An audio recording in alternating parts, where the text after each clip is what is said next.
Hi అండి, అందరికీ నమస్తే. అందరూ ఎలా ఉన్నారు? ఈ కార్తీక మాసంలో నేను తెలుసుకున్న ఒక కొత్త విషయాన్ని మీతో షేర్ చేసుకోవాలనుకుంటున్నానండి. ఇక్కడ చూస్తున్నారు కదా, ఈ పువ్వులేంటో మీకు ఎవరికైనా తెలుసా? నేను దూరం నుంచి చూడడమే కానీ ఫస్ట్ టైం ఈ పువ్వుల్ని తీసుకొచ్చానండి. ఈ పువ్వులు అవిసె పువ్వులండి.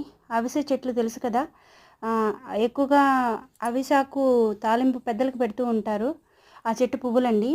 ఈ పువ్వులతో విష్ణుమూర్తిని పూజిస్తే చాలా మంచిదటండి.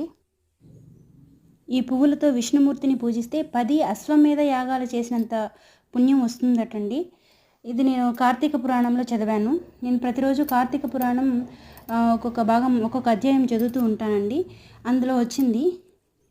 మీకు ఎవరికైనా ఈ పూలు అందుబాటులో ఉంటే మీరు కూడా విష్ణుమూర్తిని పువ్వులతో పూజించండి. ఈ వీడియో కనుక మీకు నచ్చితే ప్లీజ్ లైక్ చేయండి, షేర్ చేయండి, సబ్స్క్రైబ్ చేయండి. Thank you.